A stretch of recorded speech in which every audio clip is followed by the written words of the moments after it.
Good afternoon, everybody. My name is Pramod Khargonkar. I am a member of the Faculty of Engineering here, as well as Vice Chancellor for Research. And it is a distinct honor and pleasure to introduce our speaker today, Dr. Dan Mote, President of the National Academy of Engineering. We are thrilled and honored and delighted to have Dan with us this afternoon. Dan doesn't really need an introduction, and his bio is so long that if I actually covered everything, it would probably exhaust the whole hour.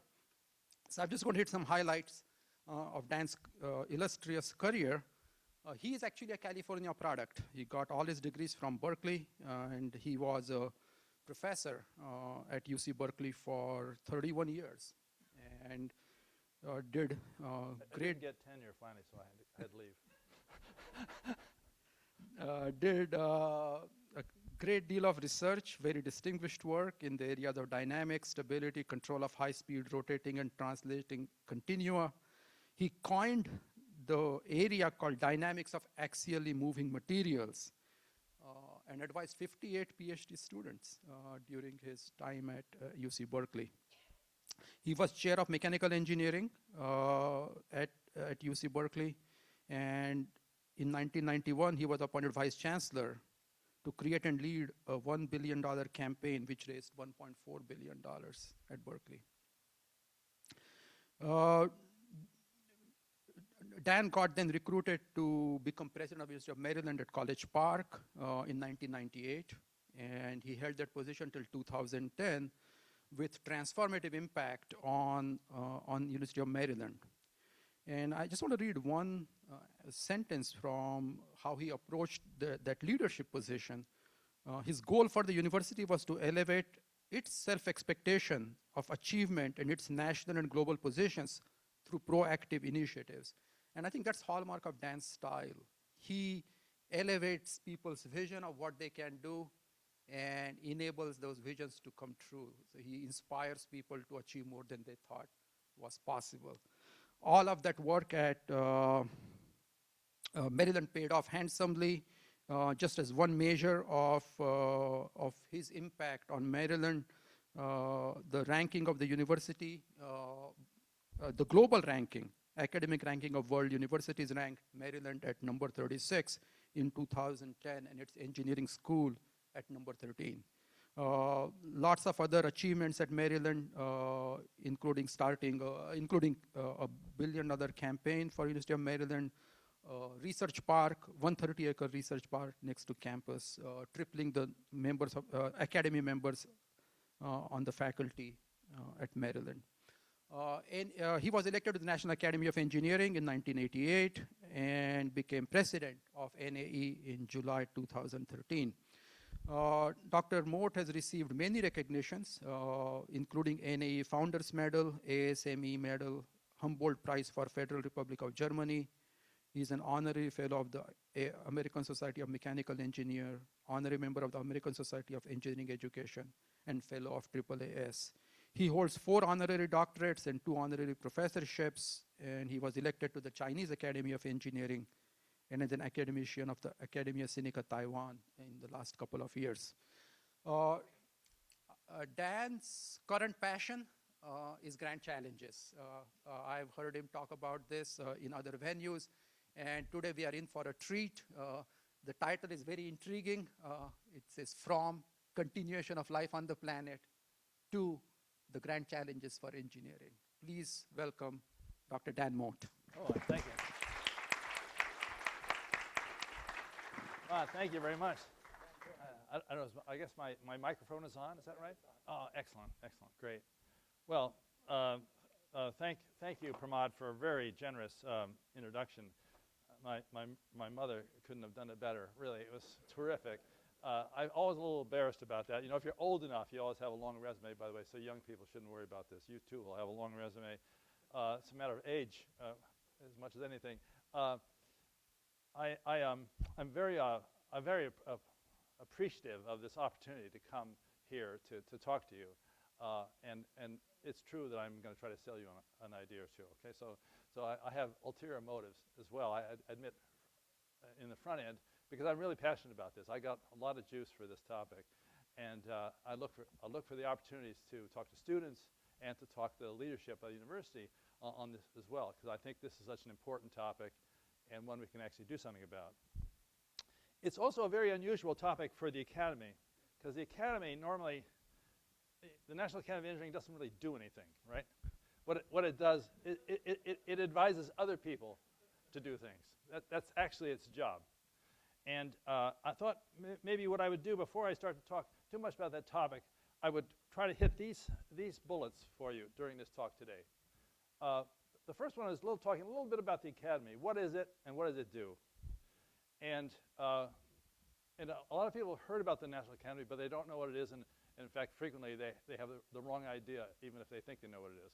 And that is, it was created by, the concept was created by Abraham Lincoln and put into place in 1863 because Lincoln couldn't get any credible information from government.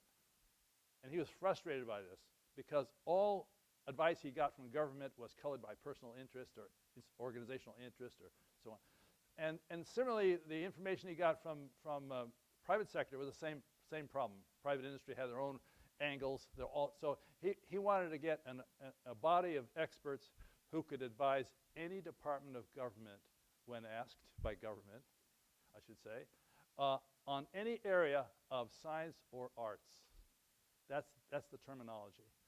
So he wanted an advisory body to any department of government on any area of science or arts. Now that sounds a little strange, but that terminology, science or arts, was actually part of the text of the first book on technology written by Jacob Bigelow in 1809, and a course he taught at Harvard on elements of technology from 1809 to 1820, something or other, when he taught that course. And in this course, by the way, you can look these course notes up on the internet. I really suggest you do it. This guy Bigelow was a really interesting person. In his introduction to his course, he says a number of things. Like he says, I tried to think of a word to call this course, which is about doing things out of useful knowledge. And I couldn't quite find the right word, except there's a real old word that's kind of been forgotten that I think fits this picture, and that word is technology. So he introduced the word technology in his course notes at Harvard, as I talked about from 1809 to 1823 or whatever it was. And he was a professor of medicine and a botanist at Harvard at the time. So he introduced technology. And in this introduction to this course notes, he defined all knowledge as science or arts. And then he explained what he meant by science or arts, which is very illuminating to me. I really completely locked into it. He said science is basically everything that's here, whether people are here or not, and whether people are thinking about it or not. That whole span of natural world is what we call science, he said. And arts, he said, is everything that is created by the human mind. All that knowledge, all human creation, falls in the arts category. Theater, dance, music, literature, fine arts. And then, of course, architecture, innovation, invention, engineering, all the creation side. So he separated this thing into creation and discovery. Creation, discovery. And he's the one that said science is about discovery and understanding, and engineering is about creating solutions. Of course, it creates solutions for people in society. That's what all engineering does that. So that's the reason why, and that is exactly the same words used in Lincoln's statement that created the National Academy of Sciences in 1863, advising any department of government on any area of science or arts, right out of Jacob Bigelow. In fact, I think Jacob Bigelow actually wrote the text for Lincoln's piece, because in 1863, he was president of the American Academy of Arts and Sciences in Massachusetts. And the Massachusetts delegation wrote the text of the legislation for Lincoln. So I'm sure Bigelow wrote the whole thing. But that tells you what it is and what it does. It's an advisory body on any areas spanning the interests of engineering or science or arts, right? And so there are now 3 academies, all under the same construct: sciences, engineering, and medicine. Engineering came in 1964. Medicine came in July 1 of 2015, a little more than a year ago. There's a long story on why it took medicine so long, but anyway, now we have 3 academies, all under the same construct, and all advising any department of government on the areas of science or arts. So that's what That's what engineering is and what it does.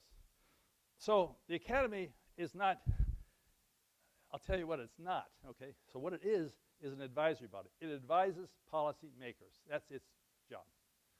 It is not a membership organization in the sense of a professional society.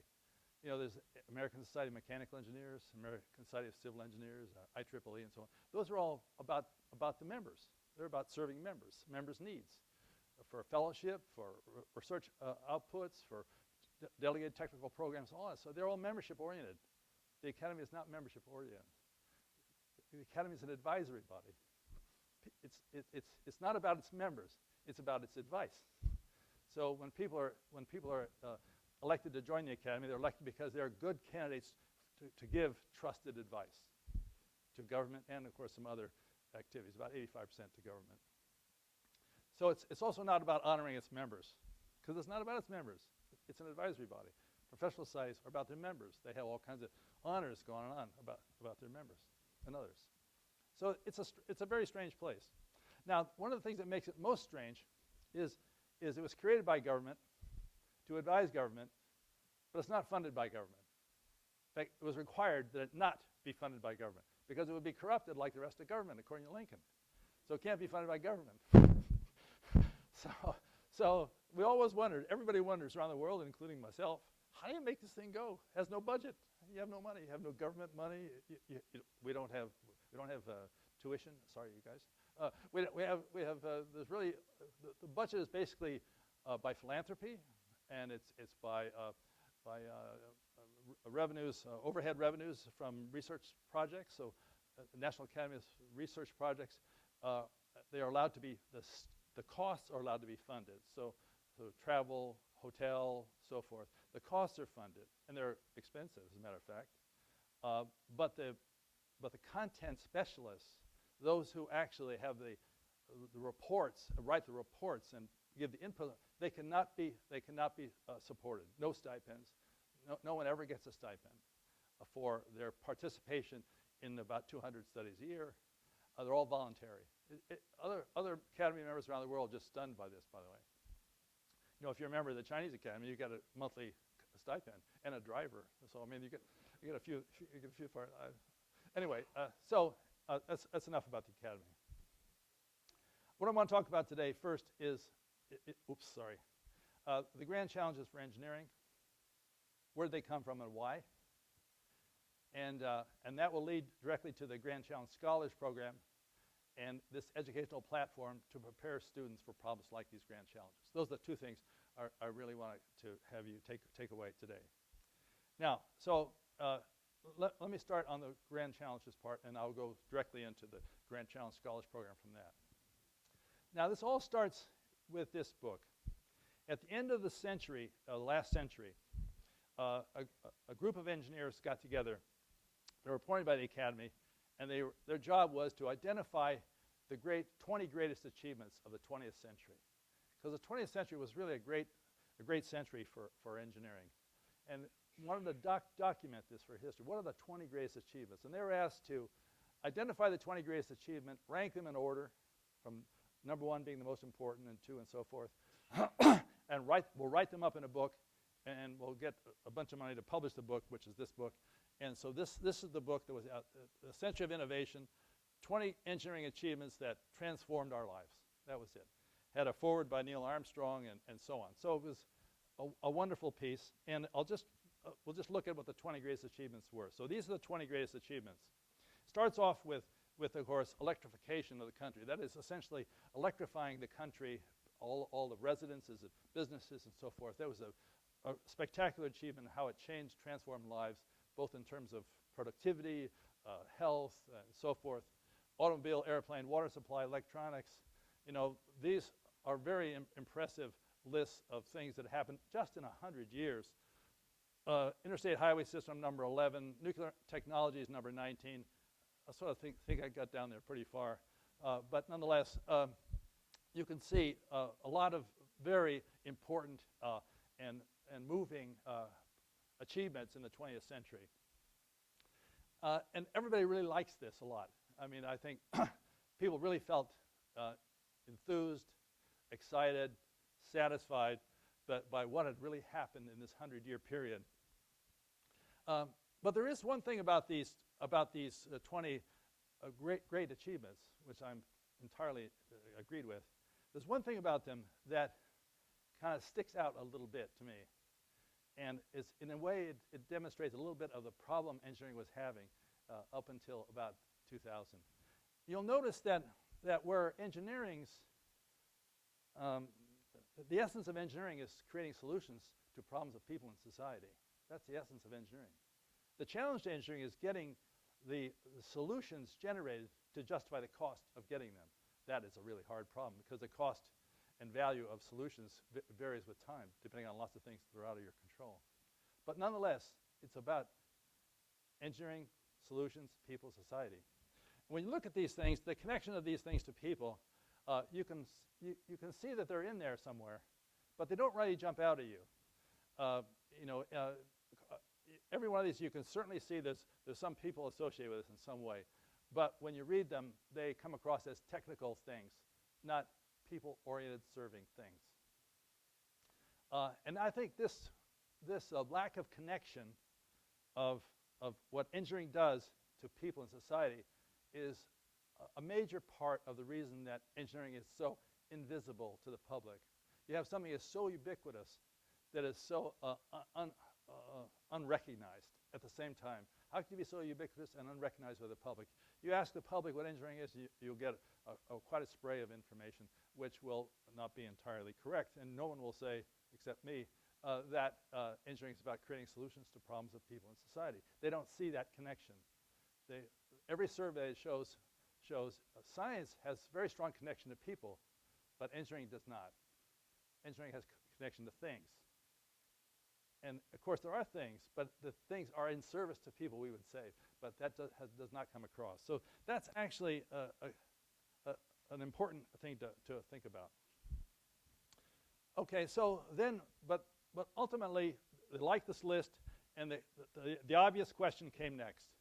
Well, what will be the engineering achievements in the 21st century? That was pretty good. The 20th century is great. Therefore, we expect at least as much, if not more, in the 21st century. So somebody was asking the question, well, what about the 21st century? And so a committee was formed to look at what are the achievements going to be in the 21st century. And it was a very distinguished committee. It was Craig Venter and Larry Page and Ray Kurzweil, Dean Kamen, very Mario Molina, very distinguished people.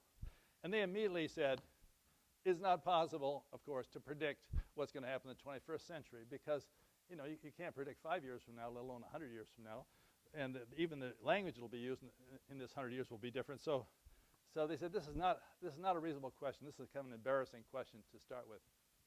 But then they said, we could ask a different question. Now, for your students, this is really important. I think you probably won't appreciate this, but I'm going to tell you anyway, because someday you might remember we had this conversation. And that is, the question is everything. When you're taking a study or doing some research, the question is everything. And you might think it's kind of a detail or overemphasize. You cannot overemphasize it. The question determines everything. So they said, but we need a different question. This is a very big issue. So then they said, okay. They said, well, ask this question. What is the vision for what engineering needs to do in the 21st century? Not what will it do, what does it need to do? And that seemed like an interesting question they might be able to have an opinion about. And that, of course, may have promise, but the question, but to do what? Okay, if you decide you want it, what it needs to do, then you have to decide what it is you want it to need to do. Is it be more, have a higher efficiency economy? Is it to cure some disease of some kind, and so forth? So you have to have a need piece. So this committee thought about this a lot. What is it? What is the need issue here?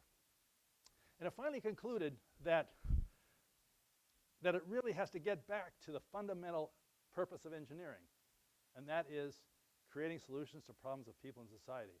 So we ought to connect engineering to people in society. And they constructed a vision statement for what it needed to do in the 21st century. And so therefore it came forward with this vision statement. And this is the vision statement. Continuation of life on the planet making our world more sustainable, safe, healthy, and joyous. That's the vision statement. They said that's what we need to do in the 21st century. Continuation of life on the planet, making our world more sustainable, safe, healthy, and joyous.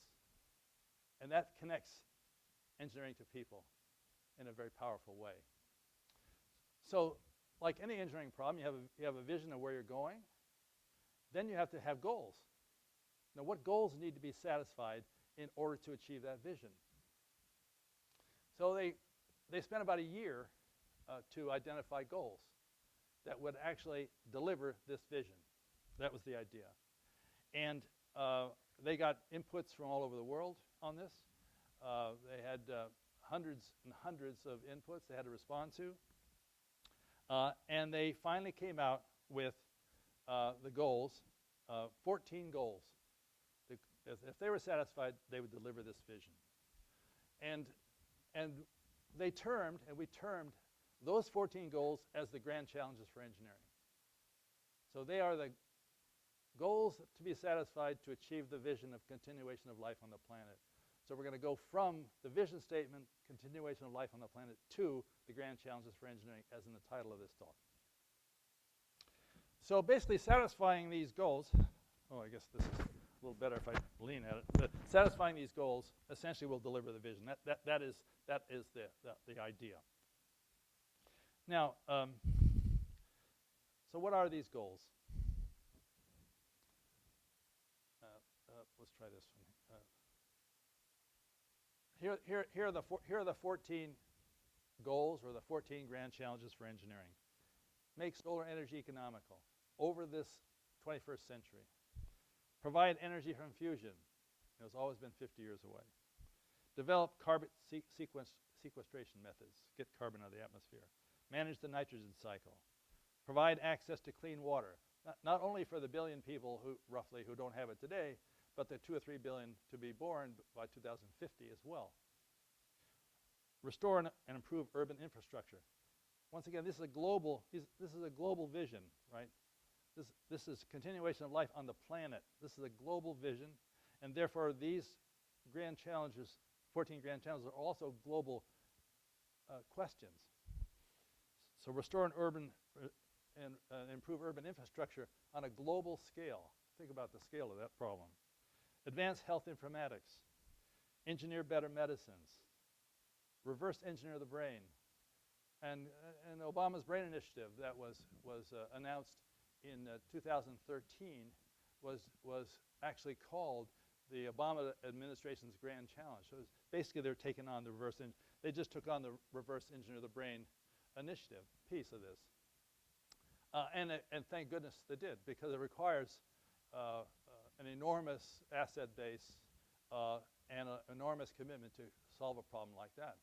And probably other medical and research and engineering organizations around the planet will have to participate in as well. Very complicated topic. Prevent nuclear terror, which we're seeing more issue about that these days. Secure cyberspace, which is a pretty common problem for all of us these days. Enhance virtual reality. Advance personalized learning. Engineer the tools of scientific discovery, like creation of the Large Hadron Collider, for example, to discover the Higgs boson. That's basically a tool of scientific discovery.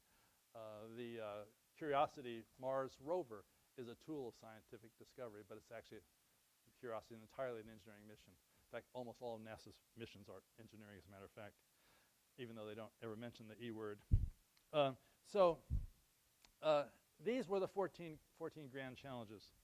Now the one part of this that it's a little bit hard to grasp is that this is a vision for the planet, right? This is continuation of life on the planet. And therefore, when you're talking about solving these problems, you're really talking about these 14 grand challenges for engineering actually on a planet scale. Now, that requires a lot of participation. It's not a university project. It's not a corporate project. It's not even a national project. It's a kind of global project. And that doesn't mean you wouldn't have national components to it, and you'd have a lot of participation. But but one country or one or two countries working together are not going to solve this for the planet. So it's a very different scale of problem, but it's a very real problem for the planet, by the way, and it's sort of unique in the way it's constructed. The other thing about this is that there was no money in this at all. There was no federal money in this, no state money in it, no private sector money in this. It was just an idea of a committee of what needed to be done. In 2008, the report was written, and it listed these 14 grand challenges. It didn't put them in any kind of order. It didn't indicate how they're going to be solved. It just said these are the problems that have to be solved for the planet, for continuation of life of the planet, as we talked about. So, it's a pretty interesting approach.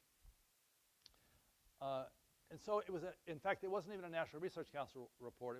It's a National Academy of Engineering report, and published in 2008. So it was just essentially put on the table.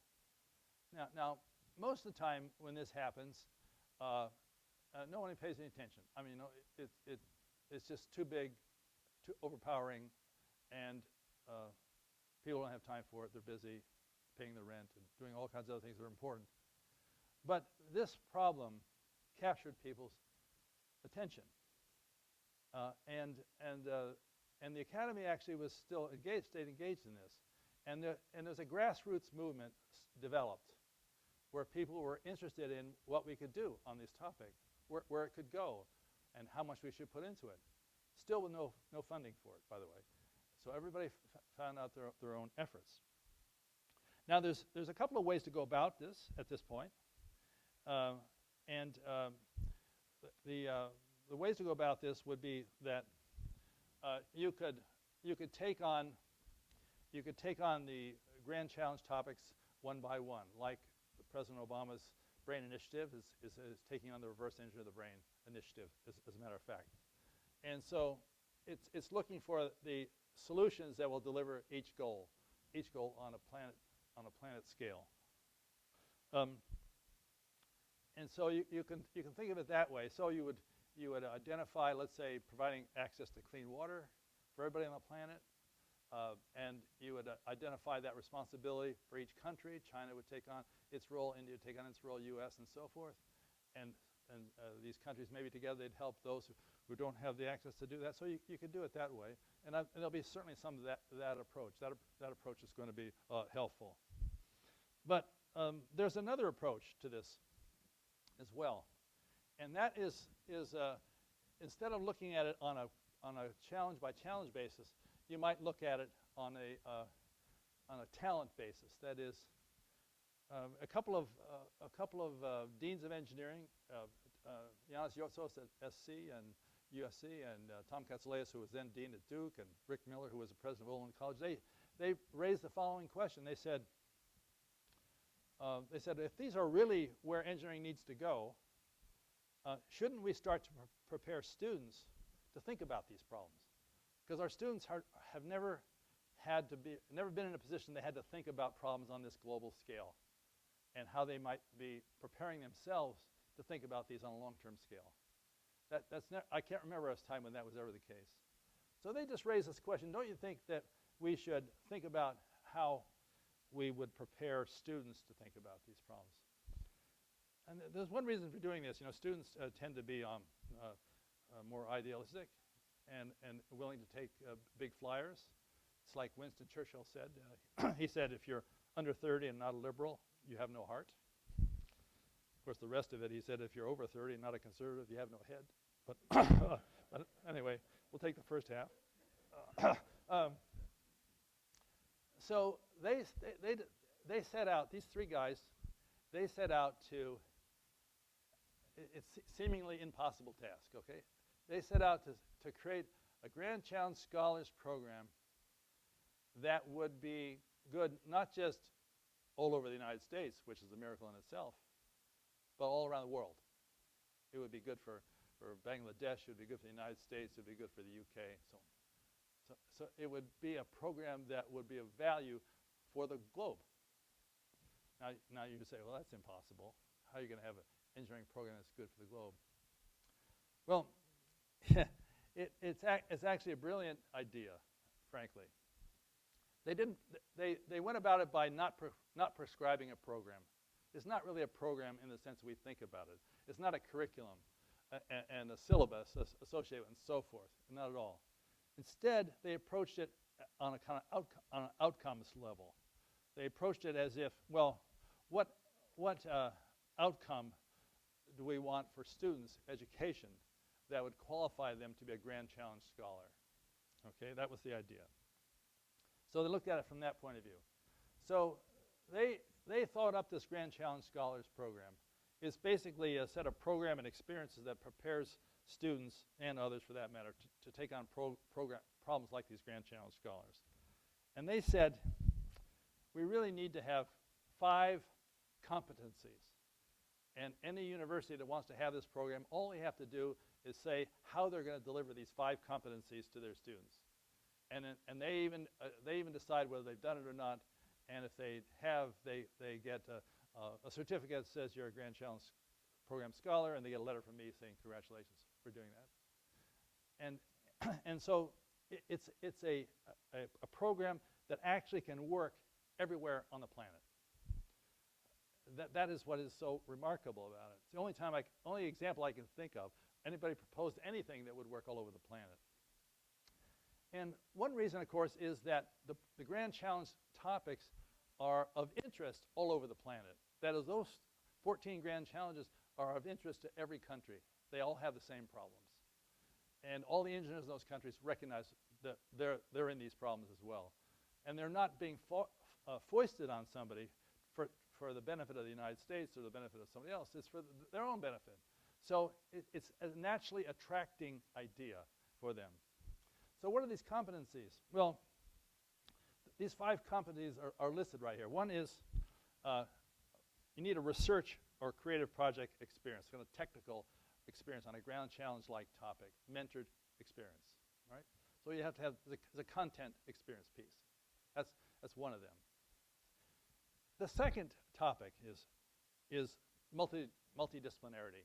These are engineering system problems of very large complexity and highly multidisciplinary. If you don't have a sense of multidisciplinarity and appreciation for it, you're not going to do well on these topics. So a multidisciplinary experience is important for this. Let's say that's number 2. Now these challenges are also very Confucian in their thinking. You know, Confucius said, I hear and I forget, I read and I remember, but I do and I understand. These are all about doing. So the multidisciplinary experience really means that the student engages on something multidisciplinary problem. So they get it. Basically, they get what it means to be working on an interdisciplinary topic. Thirdly, business or entrepreneurship. Essentially, viable business models. For any solution you get to these problems, for them to be implemented, there has to be a viable business associated with them. It's not going to be charity. If you don't have a viable business, no matter how good your idea is, it will not be implemented. And therefore, that'll be a lost solution. So students have to understand what it means to have a viable business and how important that's going to be for ultimate implementation of whatever they want to do. Fourthly, multicultural understanding. They have to understand about these solutions, whatever they're going to work on, are going to be implemented in other cultures as well as our own. And this is an area of common failure for engineering. By the way, we create solutions for other cultures thinking that they're going to behave just like culture in the US, which of course is almost never true. And therefore many times they don't get implemented at all. I'm sure you've heard endless stories about great solutions that never got implemented in other cultures because they were counterculture there. So you have to understand that you're creating these solutions for particular cultures as well. You have to have that. You have to have done it before, have some experience of what that means. And then the 5th one is social consciousness, meaning you have to have an understanding that this is all about helping people. If you don't get the idea that you're doing this to help people and society, you're not going to be good at it. Basically, it's not going to be a successful result. So these are the 5 competencies. Basically, some technical research experience, multidisciplinarity, business, multicultural, social consciousness. So each university anywhere on the planet that wants to have a Grand Challenge Scholars Program just needs to say what their method is for instilling this experience in those 5 competencies for their students. It could be part of the regular curriculum, that could be a special program, it could, and so forth. They'll have those. And then there's a volunteer group right now, currently a volunteer group that's doing this. This volunteer group checks them off, okay, you have a program, let us know what you're doing, and you evaluate your students at the end, which ones actually have succeeded at achieving this level that you said they're going to achieve. And then that's it. It's minimum pressure on the universities. In details, the implementation is entirely left with the universities to do. That's a big blessing, I think, for them and for the program. And the students get a chance to engage. Okay, so that's basically the program. The program is really just a statement of 5 competencies. That's the entire program. And then the question of each university deciding they're going to do it and implement it. And that's what's happened. Now, okay, so where do we go from here? Well, this is a picture of our current president. It's not Donald Trump, by the way. In 2015, about 120-something deans of engineering signed a letter. That's about a third of all the deans in the United States in engineering. I don't have the exact number, but it's a third plus minus. They committed in letter to Obama to graduate 20,000 Grand Challenge Scholars in a decade. Oh, those are your students. You don't really understand how significant that is. There was no money in this, by the way. There was no NSF money guaranteed to these deans, and no other money I can think of. To get a dean to agree to create a program with no money involved is unheard of. Deans are always out of money. They don't have money laying around. So for over 120 deans, a third of the deans of engineering in the United States, to agree to do this is incredible. You cannot give me another example even close to that. It showed how much juice they had, how much passion. They could see the value in this for their students and, of course, for this whole idea. So, so the number's even more now because people have come in since then. So basically, there was about 16 programs at the time when they signed this, by the way. So over 100 didn't have a program to start with. And subsequently, I went to China on June 1st, and I gave a plenary talk to the entire Chinese Academy of Engineering. 700 members showed up at their annual meeting, and I gave a talk similar to this to sell them on the Grand Challenge Scholars Program. And they were very excited about this. In fact, the next day, I happened to be at a investment fund, M&A VC fund, the largest one in China. It's called the China Equity Group. And a man named Wong, who was from Morgan Stanley, now running this thing, he introduced me. It was some other reason, not related to this. And I thanked him very much. And then a man of their board, this is a board meeting of this China Equity Group, a man stood up and he said, I'm someone, he gave me his Chinese name. And he said, I'm a member of the Chinese Academy of Engineering, and I was there in the back of the room. And you couldn't see me, I was hundreds in the back. And then he set about to give my entire talk to this board. That's never happened to me before in my life. For about 15 minutes, he gave my entire presentation to this board. And then he said how they have to support this. This has got to go. That night, I got an email message from the president of Dean of Engineering at Peking University, and said, we're signed up for this. I've already contacted USC, Yanis Yortsos, and we're going to connect, we're going to get this going. And I wasn't at the talk, I just heard about it. So people are attracted to this idea. It just sings right to people. It's something you want to do. There are other universities, by the way, that have decided to come along. Australia, they got at least 9 universities in Australia involved in this. In fact, the Australian National University has one of the best write-ups of their program of any university. It's better than I've seen in the United States, as a matter of fact. Botswana, China, Egypt, Hong Kong, India, Kuwait, Malaysia, Singapore. Oh, in Malaysia, the university there is graduating their first class this month. I'm sending a video congratulations for them. I couldn't spare the time to go to Malaysia for their graduation, the UK, US, and so on. So these countries are attracted because of the idea. This is all driven by the idea. It's not driven by the money. And that's just amazing these days, that you can actually have ideas actually mean something. And of course, now we have a situation where we're having so many universities and colleges that are starting to get engaged in this. We need to put some sort of organization together, and we've been talking about that, doing that. So we're going to have a small office that's going to have an annual meeting and put something together so we can actually demonstrate the productivity of the programs and graduations and so forth. So we need to put some energy together. Now, this is something that the Academy does not normally do in the sense of running programs. The Academy is not here to run programs. The Academy is here to give advice and to convene meetings. The reason this has gotten so far as it is because the Academy has been the convener. When the Academy invited these 100-something deans to come to the Academy to talk about the Grand Challenge Scholars Program, they came. This is one of the incredible capacities of the Academy. When it invites people to come, they say yes. And of course, they then signed up. They didn't have to do that, but they did. So the Academy is a convener. So the Academy is going to start this coordinating office, to essentially put some data into it and some success rates and keep track of the progress of the students and the achievements and the graduates and where they go and how their experience has changed their professional course and things like that. So we can actually, get some long-term, longitudinal evaluation of how the program goes and how it should evolve and so forth. But at this point, it's fair to say that there's lots of interest and lots of energy behind it. In fact, on November the 7th, I'm going to Seoul, because they're having the Global Engineering Deans Council is meeting, and the World Engineering Education Forum is meeting at the same time.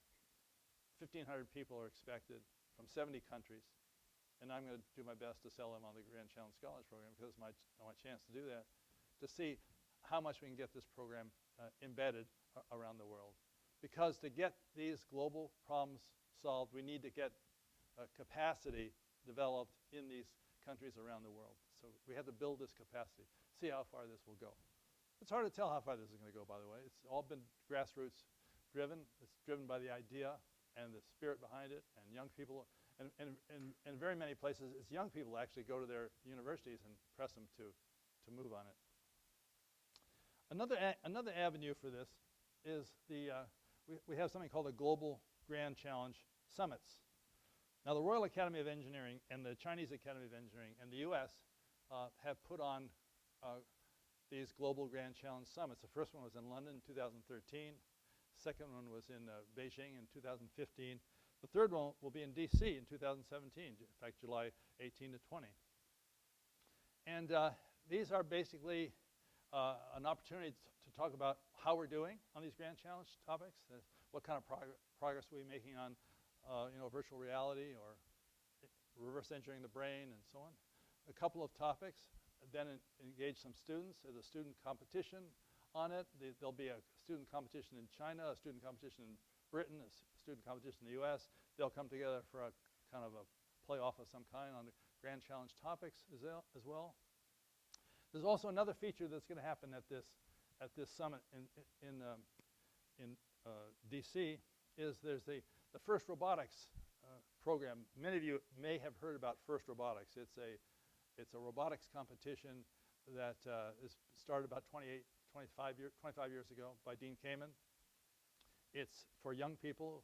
The robotics piece is for high school, 14 to 18-year-olds, but it goes all the way back to 5-year-olds to 18-year-olds.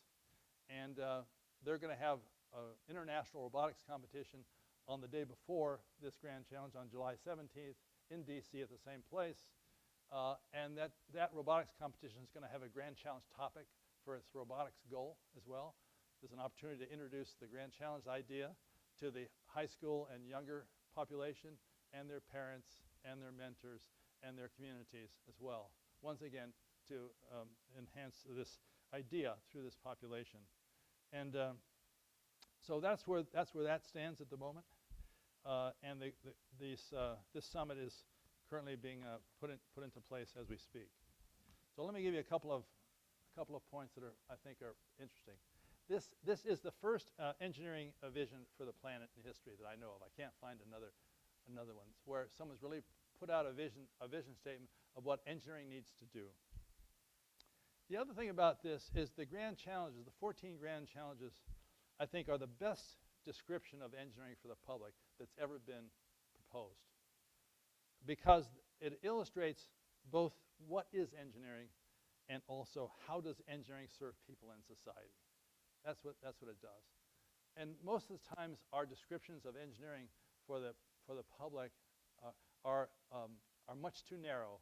It has to do with, I'm an engineer and what do I do? And that's what people talk about. And the public goes away thinking, well, engineers design cars or something like that.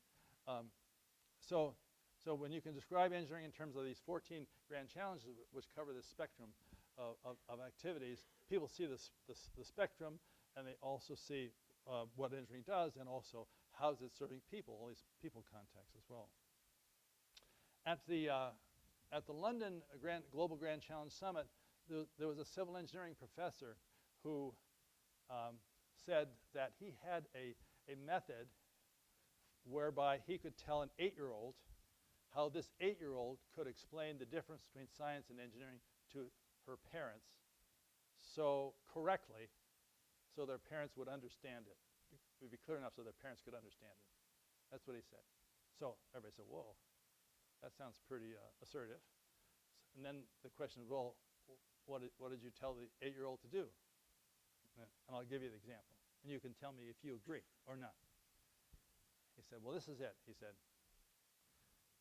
science is taking what's out there and putting it in here. It's about discovery and understanding.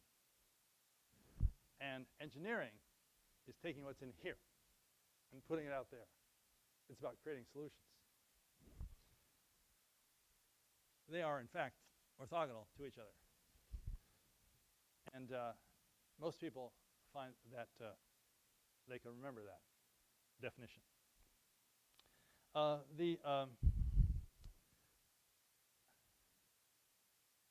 This is a global vision, right? So therefore, you can't actually solve the problem without doing it globally. If the United States did this all for itself and succeeded, the world would not actually be, it wouldn't achieve the vision statement at all. Not continuation of life on the planet. And it's basically, these solutions, though, will vary from place to place.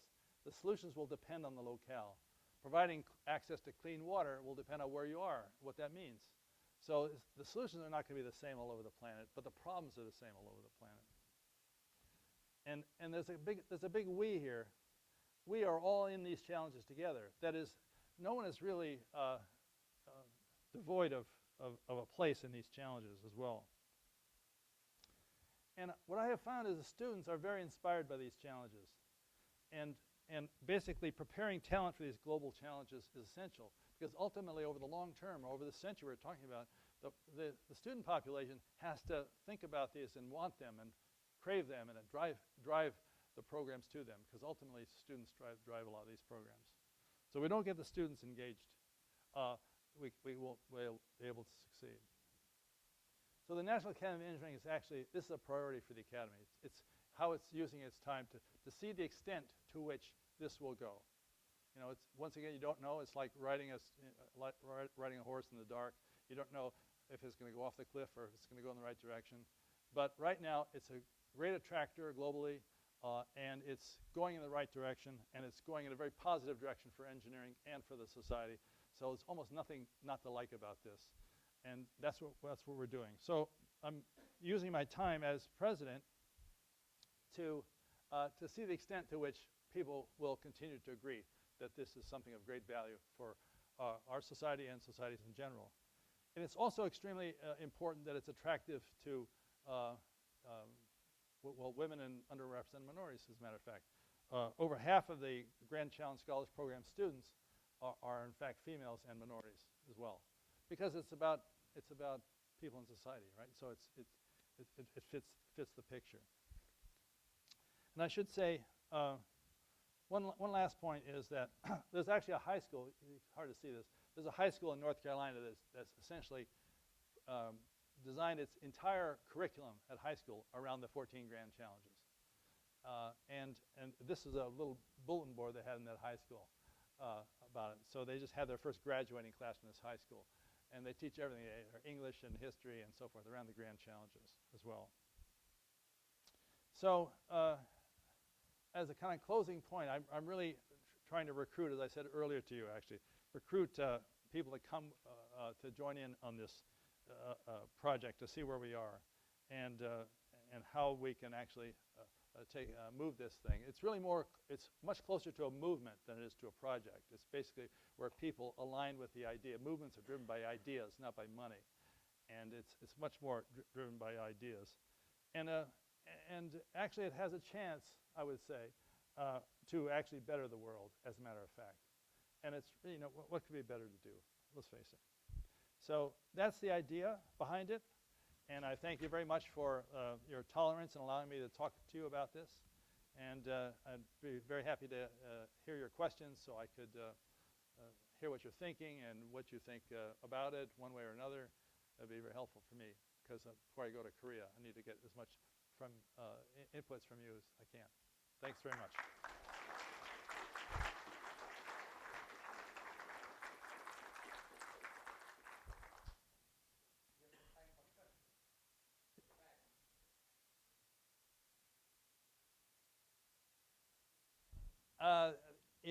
I would say because of the slow start, there's about 300, I think, have now graduated so far. So it's really quite small so far.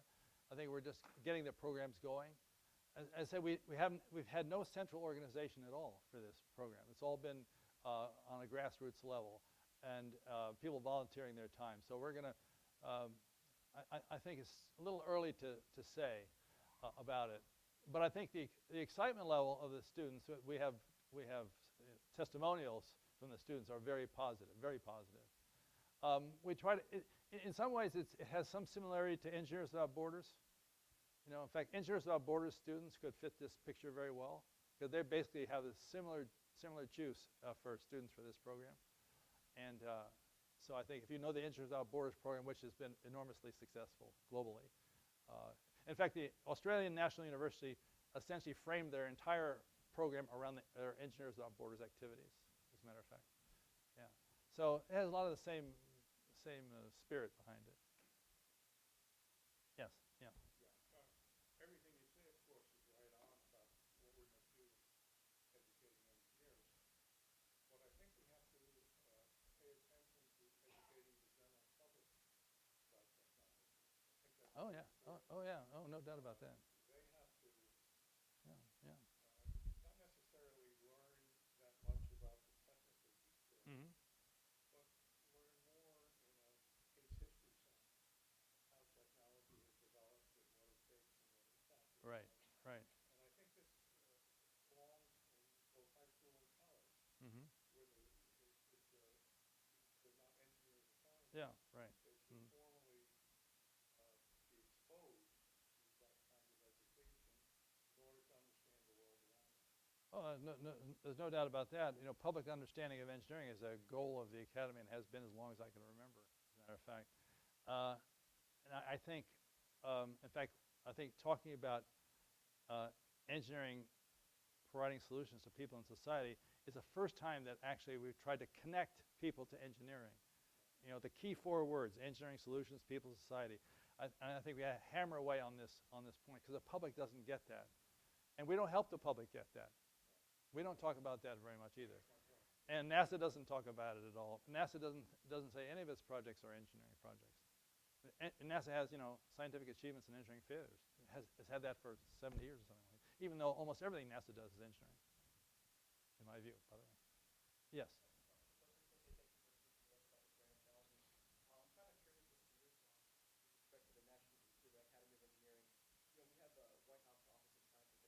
Sure. Mm-hmm.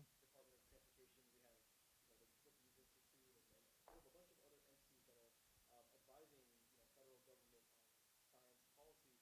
I'm just curious, how does the academy get their 2 cents into federal government, into our policymakers, and what happens when something that the academy is saying conflicts with another, scientific body?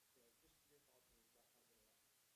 well, this is Washington, right? I mean, so I think many people say the only credible thing that comes out of Washington are Academy reports. So I think it's not that hard to have contact with him. In fact, Obama's brain initiative really comes right out of the Academy report from this, by the way. But engineering doesn't have an especially favored place, I would say. Science has a favored place, definitely. But I think we have to, essentially the engineering community, members of the Academy and the professional societies have to speak up for engineering, have to mention the engineering word as much as possible.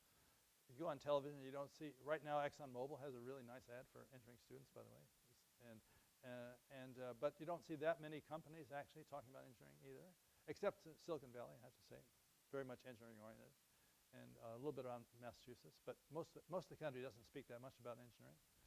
So I think we all need help on this. But I don't think that we should be too insecure about this or shy away from it. That's why we're pushing this so hard. So, but I think we need to speak up on it. And engineering is so crucial to the success of our and future of our country as it has our past. So we have to help the public understand how engineering plays into their life and their future and their success. So I think that's what we're working on.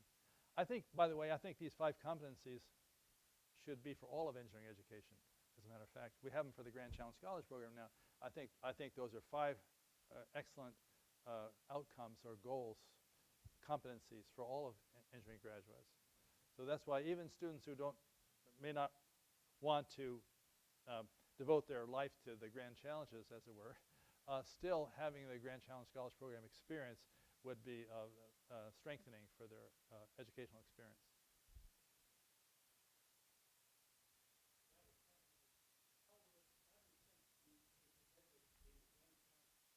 Well, there's a carbon sequestration challenge, I think, and then there's related to clean water and related to it comes in other ways. There are a number of things that are not explicitly discussed. For example, food is not expressed, and everybody realizes food's going to be a big problem. But the way it goes is there are 3 grand challenges. One is manage the nitrogen cycle. Another, provide access to clean water, and then let's see, there's energy, solar energy or fusion energy. The energy, water, and nitrogen cycle piece will almost guarantee you can grow food. So in other words, look at it this way: it's like let's say your vision is to make a personal mobility device. We might call it an automobile. And then you might say, well, what are the goals for an automobile? Well, you need some sort of power source, engine, call it an engine. You need some way to slow it down, so you need brakes, I guess, or something. And then you need to go at night, so you need lights. Somehow you need lights. So you'd have all these goals that would make up the car. But then, and if you remove any of those goals, in other words, the goals may look independent of each other when you look at them. The brakes, engine, lights, they all look independent of each other. But they're not independent when you talk about the vision piece. They're in fact necessary. They're coupled. Same thing is true in the grand challenges. So these 14 grand challenges are coupled by the vision, and therefore what you do is you look to see to the extent to which you can generate the other things you need out of succeeding on these 14. That's what they spent their time doing. That's why they got it down to 14.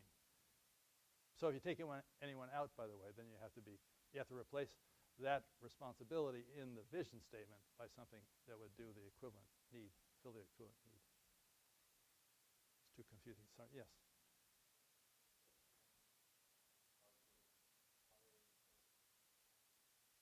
Everybody on the planet can be in it. Yes.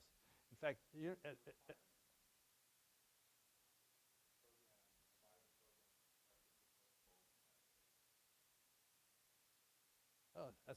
I didn't know that. I think it's a good idea. University of Texas has its program is open to all students at the university, graduate, undergraduate, any field. But I didn't know that it was required. But maybe Greg knows.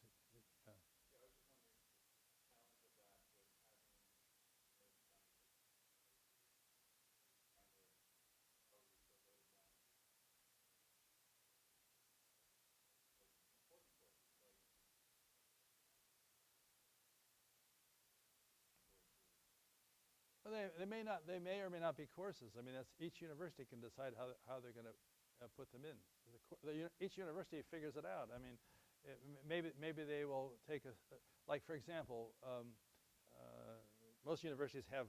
In fact, this is one thing that forming the organization together, by the way, will provide opportunities for the universities to find access points, let's say globally, on different topics. So, if a university wants to send some students to I don't know, Indonesia or Thailand or something like that, to have some experience there, you can look to couple a lot of these experiences together in this like social consciousness as well as multicultural understanding and multidisciplinary understanding in those environments, like Engineers Without Borders would do. So I think the load on the students would be very similar to the load on Engineering Without Borders students. And Engineers Without Borders has lots of students who are not engineers, by the way, as you know, as well. So, yeah, I think that there's a lot of similarity there. Yes?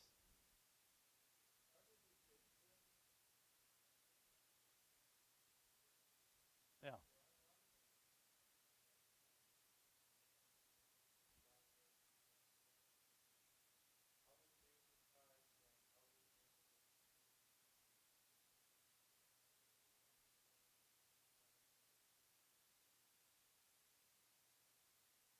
Oh, I don't think anybody has thought about trying to say that these are building on the 20 greatest achievements of the 20th century specifically. The question is whether the vision, I would say, I would look at the visions differently. This actually has a vision for the planet. So this is, I think, a much more sophisticated vision piece to this idea. And it actually talks about the fundamental basis of engineering itself, not the gadgets or the things it's going to do. It's going to do lots of things, by the way, and they'll be tremendous. But it's actually trying to achieve a different outcome that will be elevating for people in society, and see that connection between what engineering does and people in society. That's the big difference between the 20th century 20 greatest achievements and this 21st century continuation of life on the planet vision. That's very different idea. So maybe in 100 years we'll actually go back and do that retrospective you suggest and compare the 20th century to the 21st century. But it's a little early to close out on the 21st century. Yes.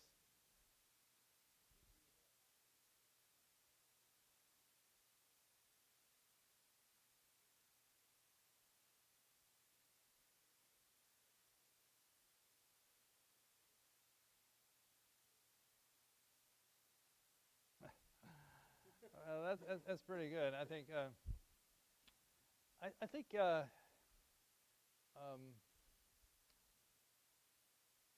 I'm not sure it's quite as negative as I would agree with as you described. But that aside, I think the problem, okay, the essence of engineering is creating these solutions for people in society. The challenge to engineering is to ensure that the value generated from these solutions justify the cost of getting them. Okay, that is, as I said earlier, that is the hard part, because generally we don't know what the value is, and we don't know what the cost is over its lifetime. You generally don't. You know, we used to think water was free. But water's not free. We used to think air was free. Air is not free now, right? So at the time you use your judgment, whatever it happens to be, and what you're going to get from it, and you make this justification, and you base all your thinking and enthusiasm based on that comparison. I mean, like for the automobile, for example, who would have ever imagined 100 years ago that the automobile would have created the circumstance we have today, with how the entire national infrastructure would have been turned upside down by this technological device. I think people would have probably thought you're crazy 100 years ago if you said that this was going to bring the country to its knees in terms of transportation and costs and parking, fuel systems, all the organization and so on, so on, so on, so on, so on. Air pollution. Oh yeah, it's definitely a problem. But who would ever? I mean, that's the problem. I think to answer your question, I think it's very hard to, make predictions about the future. So I think that's always going to be with us. I think it's always been with us. I can't remember a time it wasn't, and I really don't see how to cure that. I think stopping doing anything is probably not a good way to prevent from doing something that's going to have a negative consequence. But I think trying to be more careful about it definitely is a good idea. Yes.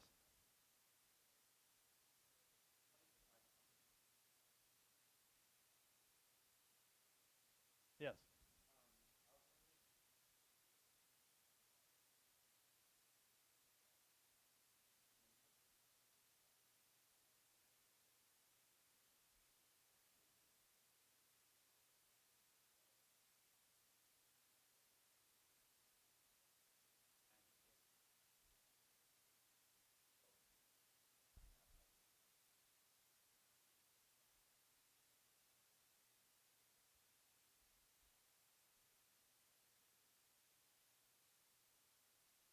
Okay.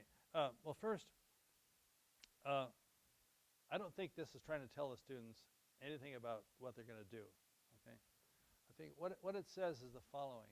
It says that when solutions to these problems are conceived and and uh, and worked on, one of the basic concerns should be there's some sort of viable business model associated with that solution.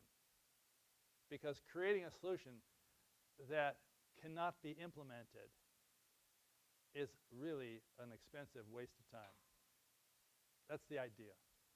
So you're not trying to make a business person out of the student. What you're trying to have the student think about and have an understanding of what it takes for a viable business model. Because otherwise he'd be working on the wrong thing. He'll be working on something that cannot be implemented, and therefore that will be not a good way for him or her to spend their time. So they need to understand that, and they need to understand that by getting some experience, maybe working with somebody that's doing it. That doesn't mean they should be a business person, though. So I think any solution you come with, if you want to do it on a global scale, you have to think about how it's going to be implemented. It's a very practical kind of basic engineering thinking. If you can't conceive of how it's going to be implemented, then maybe it's not worth putting a lot of time in if you expect it to be implemented.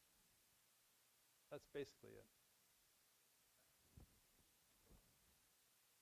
Yes.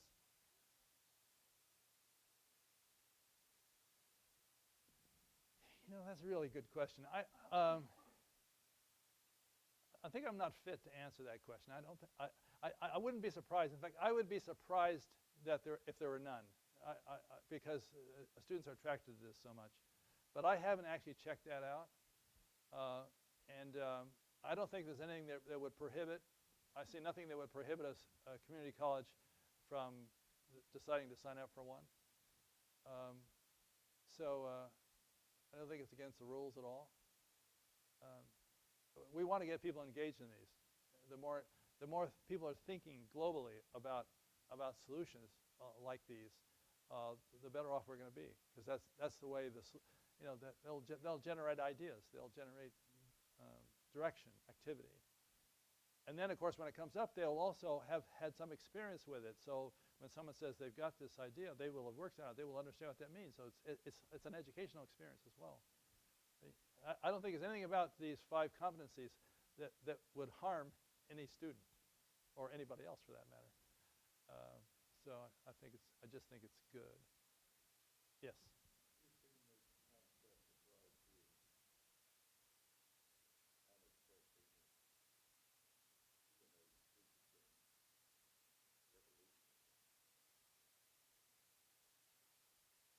I'm not sure I get this question.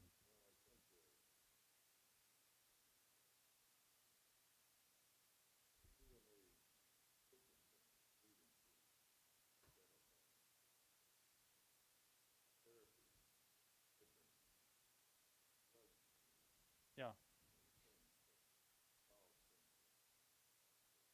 Yeah.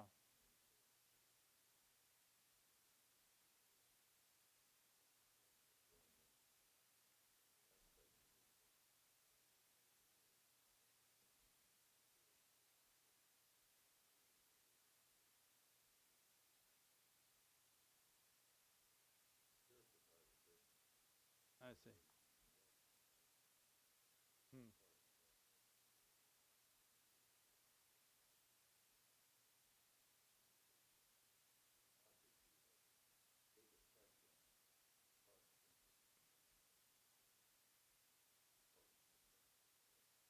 Yeah, yeah. Well, I haven't. That's not directly part of this. We have a. There's three. I think there are three medicine pieces in this on informatics, on engineer better medicines, and reverse engineer the brain. I think it's only 3 of these 14 deal with medicine. Actually, they had about a bunch more medicine ones at one time, but they cut it back down. So it doesn't really hit that directly, but of course it's engineer better medicines. That's part of the using DNA, right? Basically. So it is in there in that sense. So, um, but it's not directly in it. But it's a part of the process of engineering better medicines. Yeah, yeah. Yes.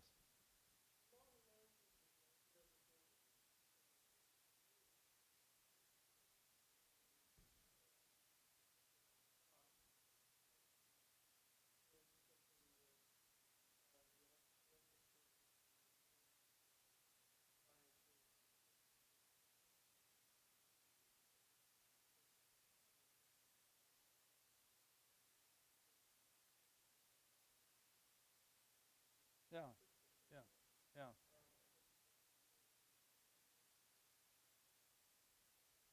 Yeah, there's nothing against that. I mean, I think that's a very good idea. I think maybe some of these programs, college and university programs that want to do this, they might want to follow up on that idea. That's great. It's a great thought. I think the more engagement we get in this, the better. I see no real downside in engaging people in this at all. In fact, I think the more engagement is better, because the more you think about it, the more you can see the value of it. Right? Yes.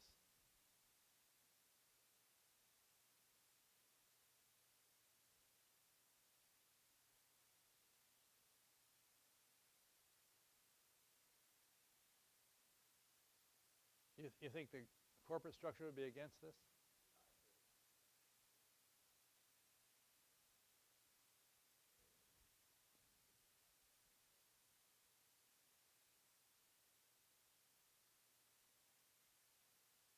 Well, my only contact with that is I've talked to a few of our corporate sponsors and people we're pals with, Northrop Grumman, E- ExxonMobil, and so on.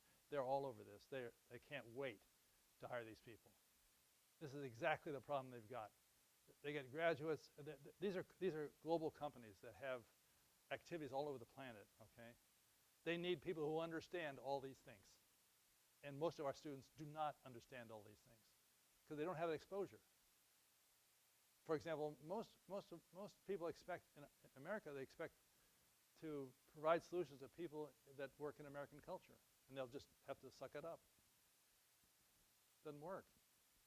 Recently, I had a story about 2 weeks ago about a group. I'm not sure which group it was. I don't want to blame it on any particular group, but there were a bunch of students who went to a third world village, and they wanted to help this village people very, very well.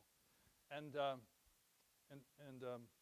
so they talked to them and saw what was going on there, and they realized that the women in this village had to walk a half mile to a mile down to a river to get water and carry the water manually back to the village a couple of times a day. And this seemed to be quite a burden. So they talked to the villagers and said, they found there was a spring upstream of the village, about, I don't know, half a mile away.